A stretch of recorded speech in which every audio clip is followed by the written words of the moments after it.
Garage पहुंचा, लेकिन वहां पहुंचकर उसने देखा कि गैरेज का मालिक बेसब्री से उसका ही इंतजार कर रहा था, जिस पर वो थोड़ा हैरान हो जाता है। फिर गैरेज का मालिक उसे अपने ऑफिस में बुलाता है। ये सुनकर ब्रैडली समझ जाता है कि उसे नौकरी से निकाला जाने वाला है, और ठीक ऐसा ही होता है। मालिक उससे कहता है कि आजकल गैरेज आर्थिक संकट से गुजर रहा है, इसलिए वो कुछ वर्कर्स को मजबूरन निकाल रहा है। लेकिन ये केवल एक बहाना था, क्योंकि ब्रैडली थोड़ा सख्त किस्म का आदमी होता है, जिसे हटाकर मालिक किसी ऐसे आदमी को काम पर रखना चाहता था जो उसकी चमचागिरी करे। अब क्योंकि ब्रैडली एक सख्त आदमी था, इसलिए वो मालिक से बिना बहस किए लॉकर रूम में जाकर अपना सामान निकालता है और अपनी कार लेकर चुपचाप घर के लिए निकल जाता है। और हाँ दोस्तों, यही से ब्रैडली की जिंदगी का डाउनफॉल शुरू होता है, जो सीधा कहानी के अंत तक उसके साथ चलता है और उसी के साथ खत्म होता है। खैर, ब्रैडली अपनी कार को अपने घर के सामने रोकता है और तभी वो देखता है कि उसकी पत्नी लॉरेन अपनी कार में बैठकर किसी से फोन पर बात कर रही थी। ब्रैडली को उस पर शक होता है, इसलिए वो सच का पता लगाने के लिए कुछ देर तक उसे घूर कर देखता है, और जब उसे यकीन हो जाता है तो वो तुरंत ही लॉरेन के पास जाता है और उसे कार का गेट खोलने को कहता है। उसकी पत्नी कहती है, आज बड़ी जल्दी काम से आ गए। तभी ब्रैडली उसके गले पे किसी के होठों के निशान देख लेता है और लॉरेन से कहता है, अपना फोन दो मुझे। लेकिन लॉरेन उसे फोन देने से मना कर देती है, जिस पर ब्रैडली उससे उसका फोन छीन लेता है और उसका शक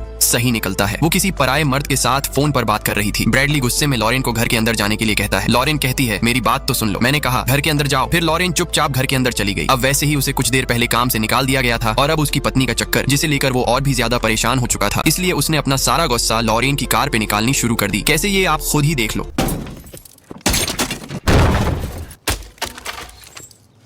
हाँ, वो इतना ज्यादा गुस्से में था कि उसे पता ही नहीं लगा कि कब उसके हाथ बुरी तरह से जख्मी हो गए। इसके बाद वो खुद को शांत करता है और घर के अंदर जाता है और भाभी जी से सवाल करता है कि वो कितने दिनों से दूसरे आदमी के साथ है। लॉरेन सब कुछ बता देती है कि पिछले 3 महीनों से उसका किसी और के साथ चक्कर चल रहा है। दरअसल ब्रैडली की पत्नी का कुछ दिन पहले अबॉर्शन हुआ था, जिसकी वजह से वो उदास रहती थी और अक्सर ब्रैडली अपने कामों में व्यस्त रहा करता था, जिसकी वजह से लॉरेन घर में अकेली और काफी उदास महसूस करा करती थी और इसी कमी को पूरा करने के लिए उसे दूसरे आदमी का सहारा लेना पड़ा। ब्रैडली को उसकी बातें सुनकर एहसास हुआ कि उसे लॉरेन को वक्त देना चाहिए था और वो लॉरेन से इस बात के लिए माफी भी मांगता है और वो कहता है कि आज से और अभी से दोनों एक नई जिंदगी की शुरुआत करेंगे। लॉरेन मान जाती है। इसके बाद ब्रैडली लॉरेन को बताता है कि उसे काम से निकाल दिया गया है और अब से वो गिल नाम के एक आदमी के लिए काम करेगा, जो एक ड्रग लॉर्ड है। गिल का नाम सुनते ही लॉरेन साफ साफ मना कर देती है कि वो गिल के साथ काम नहीं करेगा और कहती है, तुमने ही कहा था कि तुम गिल के साथ कभी काम नहीं करोगे। ब्रैडली कहता है, हाँ, लेकिन ऐसी हालात में हम खुशहाल परिवार की तरह नहीं रह सकते। परिवार चलाने के लिए पैसे की जरूरत होती है और फिलहाल मेरे पास कोई और रास्ता नहीं है। वो लॉरेन से ये भी कहता है कि वो ये काम पूरी सावधानी के साथ करेगा। इसके बाद कहानी 18 महीने आगे चली जाती है, जहाँ ब्रैडली का काम एक अपार्टमेंट में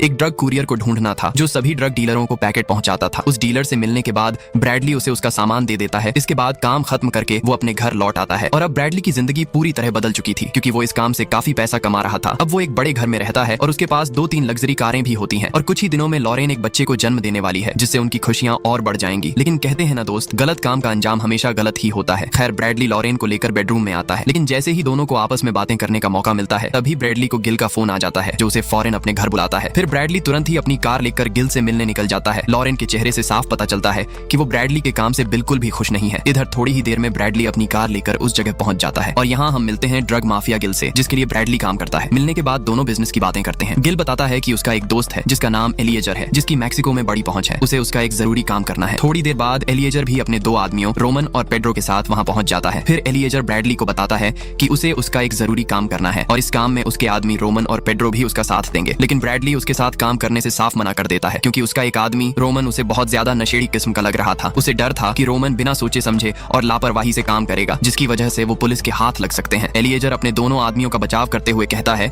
कि वो उसके सबसे होनहार आदमी है, लेकिन फिर भी ब्रैडली उसे मना कर देता है। गिल ब्रैडली से अकेले में बात करता है और उसे समझाता है कि ये काम उनके लिए काफी फायदेमंद साबित हो सकता है। साथ ही गिल ये भी वादा करता है कि जब ब्रैडली का बच्चा पैदा होगा तो उसे 3 महीने की छुट्टी मिलेगी। थोड़ा सोचने के बाद ब्रैडली मान जाता है और एलिएजर से कहता है कि इस काम की पूरी जिम्मेदारी वही लेगा और काम के दौरान उसके दोनों आदमियों को उसकी बात माननी होगी। एलिएजर मान जाता है। फिर ब्रैडली रोमन का एक छोटा सा इम्तिहान लेता है और उससे पूछता है, रोमन, अगर मैं कहूँ कि सामान फेंक दो तो तुम क्या करोगे? रोमन जवाब देता है, फेंक दूंगा। और इसी के साथ दोनों के बीच समझौता हो जाता है। इसके बाद तीनों रात के वक्त एक बंदरगाह पर पहुंचते हैं, लेकिन शिप पर चढ़ने से पहले रोमन अपनी मर्जी चलाने लगता है। ब्रैडली गुस्सा होता उससे पहले पेड्रो रोमन से कहता है, रोमन, हमारे बीच समझौता हुआ है, हमें ब्रैडली की बात माननी होगी। फिर ब्रैडली खुद बोट चलाता है और लोकेशन पर पहुंचकर सावधानी से चारों ओर देखकर बोट रोक देता है। इसके बाद पेड्रो डाइविंग सूट पहनकर पानी में उतरता है और नीचे से एक बक्सा निकाल कर लाता है। अंदाजा लगाओ उस बक्से में क्या होगा? मैं बताता हूँ, उस बक्से में और कुछ नहीं बल्कि $3 मिलियन की ड्रग्स होती हैं, जिसे वहां छिपा कर रखा गया था। फिर वो लोग उसमें से सारा पैकेट निकालकर बक्से को पानी में फेंक देते हैं और बंदरगाह पर लौट आते हैं। लेकिन रास्ते में ब्रैडली अचानक अपना पैकेट पानी में फेंक देता है और दोनों से भी ऐसा करने को कहता है, मगर रोमन और पेड्रो उसकी चेतावनी को नजरअंदाज कर देते हैं और उल्टा ब्रैडली को पीट देते हैं। ब्रैडली अपने गुस्से को काबू में रखता है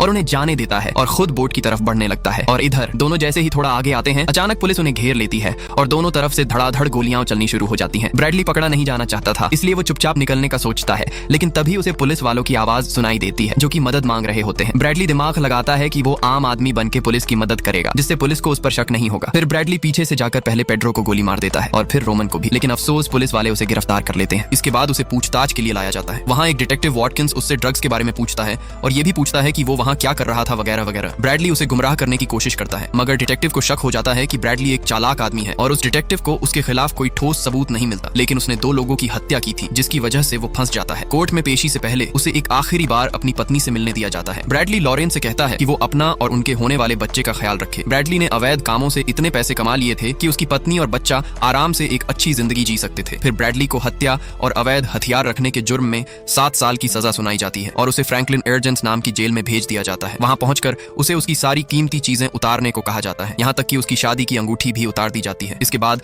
उसका हेल्थ टेस्ट लिया गया। टेस्ट के बाद उसे एक बूढ़े कैदी लेफ्टी के साथ ऊपर की सेल में भेजा जाता है। वहां ब्रैडली और लेफ्टी की मुलाकात जेल के मैनेजमेंट ऑफिसर आंद्रे से होती है। आंद्रे ब्रैडली को जेल के नियम समझाता है, जिनमें से एक नियम यह भी था कि जब भी घंटी बजेगी तो उसे तुरंत ही हाजिरी लगाने अपनी सेल से बाहर आना होगा। इसके बाद ब्रैडली को उसकी सेल में डाल दिया जाता है। अंदर जाकर वो अपने आप को कोसने लगता है कि क्यों उसने एलिएजर के साथ काम किया। फिर वो थकान की वजह से गहरी नींद में सो जाता है और जब हाजिरी का समय होता है तो बाकी सभी कैदी अपनी अपनी सेल से बाहर आकर खड़े हो जाते हैं, लेकिन ब्रैडली तब भी घोड़े बेचकर सो रहा होता है, जिसकी वजह से सभी कैदियों को भूखा रहना पड़ता है। और जब काफी देर बाद ब्रैडली बाहर आता है तो आंद्रे उस पर भड़क जाता है और कहता है, मैंने तुम्हें नियम समझाए थे ना। आंद्रे उसे आखिरी चेतावनी देता है कि आगे से उसे डिसिप्लिन में रहना होगा और जेल के सभी नियम मानने होंगे। इसके बाद सीन उसकी पत्नी पे शिफ्ट होता है, जो घर में सोई हुई होती है कि तभी उसे एहसास होता है कि कोई उसके घर में घुस चुका है। लॉरेन तुरंत ड्रावर से बंदूक निकाल लेती है और ये जो भी लोग थे शायद उसका अपहरण करने के इरादे से आए थे, और तभी अचानक लॉरेन पे टेजर गन से हमला हो जाता है और वो बेहोश होकर जमीन पर गिर जाती है। सीन वापस से ब्रैडली पर शिफ्ट होता है, जहां लेफ्टी उसे बताता है कि उससे मिलने कोई आया है, और जब ब्रैडली वहां पहुंचता है तो उसकी मुलाकात एक महिला डॉक्टर डेनिस से होती है। डेनिस बताती है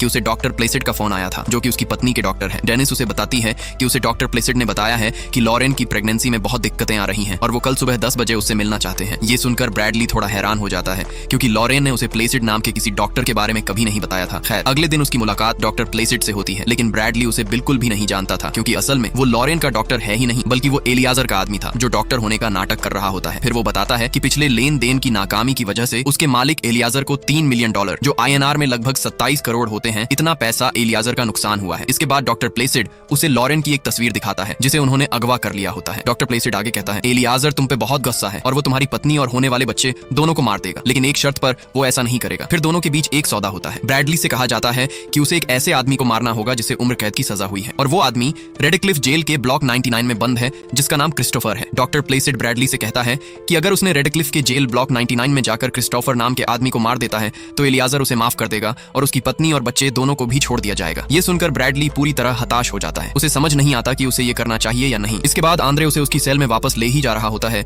कि अचानक ब्रैडली अपने जूते उतारकर आंद्रे पर हमला कर देता है और उसे पीटने लगता है। ब्रैडली ये सब जानबूझकर कर रहा होता है ताकि उसे रेडक्लिफ जेल में ट्रांसफर कर दिया जाए। आंद्रे भी उसके इस बर्ताव से गुस्से में आ जाता है और अपनी बैटन से ब्रैडली को मारने लगता है, और अंत में ब्रैडली आंद्रे को मारकर उसका एक हाथ तोड़ देता है। फिर आंद्रे की चीख सुनकर बाकी गार्ड वहां आ जाते हैं और ब्रैडली को हथकड़ी पहनाकर नीचे की सेल में ले जाते हैं, लेकिन ब्रैडली को तो रेडक्लिफ जेल में पहुंचना था, इसलिए वो फिर से लड़ाई शुरू कर देता है और उन तीनों गार्ड को भी पीटने लगता है। ब्रैडली के इस बर्ताव को देखकर एक गार्ड उसे टैसर गन से बिजली के झटके देने लगता है और यहीं उसका प्लान काम कर जाता है और उसे एक खतरनाक कैदी मानकर रेडक्लिफ जेल में ट्रांसफर कर दिया जाता है। और जब वो रेडक्लिफ पहुंचता है तो वहां उसकी मुलाकात जेल का कमीना वार्डन टैग्स और उसके 4 आदमियों से होता है। टैग्स उसे बताता है, तुमने यहाँ आकर सबसे बड़ी गलती कर दी। रेडक्लिफ जेल बहुत सख्त है और यहाँ की सुरक्षा बहुत कड़ी है और यहाँ तुम्हें नर्क जैसी सुविधाएं मिलेंगी। इसके बाद ब्रैडली को जांच के लिए ले जाया जाता है। जांच पूरी होने के बाद उसे ब्लॉक 99 के बजाय ब्लॉक 59 में डाल दिया जाता है। सेल को देखकर ब्रैडली हैरान रह जाता है। उसे टैग्स की कई बातें याद आती हैं कि उसे यहाँ नर्क जैसी सुविधाएं मिलेंगी। वो देखता है कि उसका सेल बहुत गंदा पड़ा हुआ था, क्योंकि पिछले हगनू कैदी ने सेल में पॉटी करके छोड़ रखी होती है, जिसकी बदबू बर्दाश्त के बाहर की थी। लेकिन ब्रैडली अपने परिवार के लिए ये सब सहने को तैयार था। फिर उसने चुपचाप अपनी बनियान उतारी और उससे नाक ढकी और सो गया। कुछ देर बाद एक गार्ड ने उसके सेल का दरवाजा खटखटाया और उसे 60 मिनट के लिए बाहर जाने दिया गया, ताजी हवा लेने के लिए। बाहर आकर ब्रैडली क्रिस्टोफर को ढूंढने लगता है। तभी एक आदमी उसके पास आता है जिसका नाम डेरेक था। ब्रैडली ने डेरेक से पूछा, क्या तुम क्रिस्टोफर को जानते हो? ये सुनकर डेरेक ने साफ कहा कि रेडक्लिफ जेल में क्रिस्टोफर नाम का एक भी कैदी नहीं है, जिसे सुनकर ब्रैडली हैरान हो जाता है। फिर ब्रैडली कैदियों के एक ग्रुप के पास जाने का सोचता है जो सामने कसरत कर रहे होते हैं, लेकिन डेरेक उसे उनके पास जाने से मना करता है, क्योंकि वो सभी के सभी साइको होते हैं। लेकिन ब्रैडली फिर भी उनके पास चला जाता है, जिसके बाद वो कैदी ब्रैडली पे भड़क जाते हैं। ब्रैडली भी उन्हें लड़ने के लिए उकसाने लगता है और यहाँ भी ब्रैडली उनके साथ मारपीट करना शुरू कर देता है, और वो ये सब जानबूझकर कर रहा था ताकि उसे उसे खतरनाक कैदी मानकर ब्लॉक 99 में डाल दिया जाए, जहां जाकर वो क्रिस्टोफर को खत्म करके अपने परिवार को बचा सके। तभी एक गार्ड उनकी लड़ाई रुकवाने के लिए हवाई फायर करता है। फिर फायरिंग की आवाज सुनते ही गार्ड वहां पहुंच जाते हैं, लेकिन ब्रैडली ने फिर से हंगामा मचाया और उल्टा गार्डों को ही पीट डाला। आखिरकार टैग्स वहां पहुंचता है और गार्ड से ब्रैडली के चेहरे ढकने को कहता है। फिर उसका चेहरा ढककर उसे सीधे ब्लॉक 99 में डाल दिया जाता है, जो कि अंडरग्राउंड सेल होता है, यानी कि काल कोठरी में। फिर ब्रैडली को वहां ले जाकर सबसे पहले उसे पस्त करने के लिए रिमोट कंट्रोल्ड इलेक्ट्रॉनिक शील्ड पहनाकर उसे उसकी सेल में डाल दिया गया, जहां चारों ओर कांच के टुकड़े बिखरे पड़े थे। फिर टैग्स रिमोट के जरिए उसे बिजली के झटके देकर पस्त करता है। सीन एक बार फिर लॉरेन पे शिफ्ट होता है, जहां उसे अगवा कर रखा गया था। उसकी हालत काफी खराब हो चुकी होती है और वहीं पे हम डॉक्टर प्लेसिड को भी देखते हैं, जो उसकी तस्वीर ले रहा होता है और उसके साथ एक कोरियन अबॉर्शन स्पेशलिस्ट भी होता है, जिससे हमें साफ साफ पता चलता है कि वो लोग लॉरेन का अबॉर्शन करने वाले हैं। सीन फिर से ब्रैडली पर शिफ्ट होता है, जो अपनी सेल में बिजली के झटके की वजह से पस्त और बेहोश पड़ा होता है। और जब उसे होश आता है तो वो जोर जोर से क्रिस्टोफर का नाम लेकर चिल्लाने लगता है। तभी उसके बगल वाली सेल का कैदी उसे बताता है कि ब्लॉक 99 में क्रिस्टोफर नाम का कोई कैदी मौजूद नहीं है, जिसे सुनकर ब्रैडली हैरान हो जाता है। तभी कुछ गार्ड उसकी आवाज सुनकर वहां आ जाते हैं और उसे सेल से बाहर लाकर उसे बिजली के झटके देने लगते हैं। इसके बाद उनमें से एक गार्ड ब्रैडली से कहता है कि क्रिस्टोफर तुमसे मिलना चाहता है, जिसके बाद उसे क्रिस्टोफर वाली सेल में ले जाया जाता है और यहीं पर कहानी का बड़ा खुलासा होता है, जिसे देखकर ब्रैडली बहुत ज्यादा हैरान हो जाता है। दरअसल वहां क्रिस्टोफर नहीं बल्कि एलिएजर और वही साइको कैदी मौजूद थे, जिसे ब्रैडली ने कुछ देर पहले पीटा था। असल में क्रिस्टोफर तो एलिएजर की केवल एक चाल थी, ताकि ब्रैडली को किसी तरह धोखे से ब्लॉक 99 में लाकर उससे बदला लिया जा सके, क्योंकि एलिएजर को ब्रैडली की वजह से $3 मिलियन का नुकसान हुआ होता है और साथ ही ब्रैडली के पकड़े जाने की वजह से वो भी पकड़ा गया होता है। ऊपर से ब्रैडली ने पेड्रो को भी मार डाला, जो उसकी बहन का पति था। इसलिए अब वो ब्रैडली से बदला लेना चाहता है। उसने उन गार्ड को भी पैसे देकर अपनी तरफ कर लिया होता है। इसके बाद लगातार ब्रैडली को बिजली के झटके देकर पस्त किया जाता है। फिर एलिएजर उसे उसकी पत्नी की तस्वीर दिखाता है, जो डॉक्टर प्लेसिड ने भेजी होती है। एलिएजर उससे कहता है कि अब ना तो वो बचेगा और ना ही उसका परिवार। इसके बाद उसे बुरी तरह पीटकर वापस उसकी सेल में घसीटकर डाल दिया जाता है और उस इलेक्ट्रॉनिक शील्ड का रिमोट एलिएजर के पास ही होता है, जो ब्रैडली को लगातार बिजली के झटके दे देकर तड़पा रहा होता है। ब्रैडली पूरी तरह से पस्त और हताश हो चुका होता है, क्योंकि अपने परिवार को बचाने की उसकी सारी कोशिश अब बेकार हो चुकी थी। इसके बाद वो अपने बगल वाली सेल के कैदी से बातचीत करता है और उसी दौरान एक तरकीब लगाता है और अपने जूते की सोल निकालकर शील्ड के सेंसर पर लगा देता है, जिससे उसे झटके लगना बंद हो जाते हैं। थोड़ी देर बाद गार्ड फिर से आते हैं और उसे कॉरिडोर में ले जाते हैं, ये देखने के लिए कि वो सही है या नहीं। और जब वो गार्ड उसे सेल में वापस जाने को कहते हैं तो ब्रैडली बहाना बनाकर कहता है कि थोड़ी देर मुझे ताजी हवा लेने दो। गार्ड बात न मानने पर फिर से उसे झटके देने लगते हैं, लेकिन उन्हें पता ही नहीं होता कि शील्ड काम करना बंद कर चुकी है। लेकिन ब्रैडली उनके सामने झटके लगने का नाटक करता है और मौका देखकर अचानक दोनों गार्डों पर हमला बोल देता है, यहाँ तक कि एक गार्ड को मार भी देता है, जिसे देखकर दूसरे गार्ड डर जाता है कि साला ये तो यमराज है। फिर ब्रैडली उस गार्ड से चाबी छीनकर उसे अपने सेल में बंद कर देता है। इसके बाद ब्रैडली सीधे उस सेल की तरफ बढ़ता है जहां एलिएजर होता है। वहां पहुंचकर सबसे पहले उसका सामना उन साइको कैदियों से होता है, जिन्हें एक एक करके ब्रैडली बुरी तरह से मारने लगता है। किसी के अपने पैरों से चेहरे को कुचल देता है, तो किसी का आंख फोड़कर उसे मार डालता है और तीसरे